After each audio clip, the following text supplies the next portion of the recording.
So now let's visualize now the history of stroke.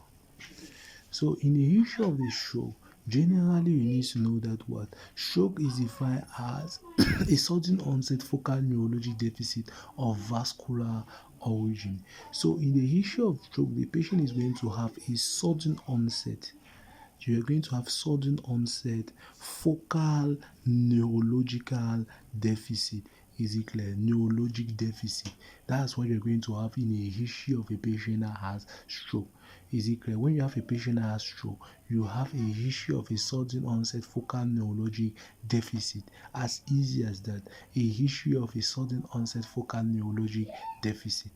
Now, the question now you have to ask yourself is, do I know the focal neurologic deficit? Is it clear? Now, you need to know that what focal neurologic deficit can be divided into different parts. We have psychomotor deficit. Is it clear? Or higher mental functions disorder. Is it clear? We have psychomotor or higher mental function disorder. Now, the second one we can have motor deficit. Is it clear? Then the next one you can have sensory deficit. Is it clear? So those are the different deficits that you are going to have at the level of psychomotor, motor, sensory, and then you have also other deficit. Is it clear? Now, for the psychomotor deficit, generally, if you have a patient that has a change in behaviorism, that's one psychomotor deficit. Is it clear? And it particularly occurs in the case of a bulbar palsy. Is it a pseudobulbar palsy? When you have a deficit at the level of the frontal lobe, a pseudobulbar syndrome. Is it clear? Pseudobulbar syndrome. A patient that have a stroke and then his attitudes change, he start crying every time. So that's a pseudobulbar syndrome, particularly at the level of the frontal lobe. Now, if you have a patient, psychomotor deficit can also be a change in he has an inattention. You have a patient that is inattentive. Is it clear? Inattention is also involved in the psychomotor. You have speech. Is it clear? Speech, you can have an expressive aphasia. Is it clear? Or you can have a receptive aphasia. Is it clear? Either an expressive aphasia or a receptive aphasia, meaning that what? In expressive aphasia, the patient can't speak out, but in receptive aphasia, the patient is not capable of interpreting what you say to him. Is it clear? So that is associated with speech. Is it clear? Now, the next one, you can have calculation disorder still in the higher mental function. Is it clear? So all these are the elements on your physical examination when you want to assess the higher mental function. You still assess it. Is it clear? So those are the different elements that you should see in your history.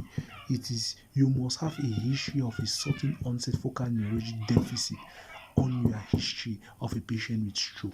Now, the focus for the onset focal neurologic deficit, we started with the psychomotor. We have also calculation. We have memory disorder. The patient may have a sudden amnesia. Is it clear? Amnesia is loss of memory, which of transient form. Is it clear? But dementia is a permanent loss of memory. So you may have a patient that is having amnesia. You may have a patient that is having a problem with the ascending reticular system, that is confusion. Is it a problem with wakefulness and all that? So all that is involved with the psychomotor, involved with the psychomotor neurologic deficit. Now we have motor neurologic deficit is when the patient has a hemiplegia. Is it clear? Hemiplegia is when you have an MRC classification of less than or equals to 2/5. Is it clear? If you have an MRC of less than or equals to 2/5, it is hemiplegia. Is it clear? And MRC, when you have an MRC 0, it means that MRC 0 classification means that there is no movement. MRC 1 means that you can do flickering movement. MRC 2, it means that you can do movement in not against gravity in a plane surface. MRC 3 is movement against gravity. MRC 4 is movement against gravity and against subnormal resistance, and MRC 5 is movement against gravity and full resistance. So if you have a patient that has hemiplegia means that what? There is body weakness on one side of the body. Is it clear? And the MRC classification has to be less than or equals to 5. Is it clear? That's a motor deficit. Another motor deficit can be hemiparesis. Is it clear? Hemiparesis is another motor deficit.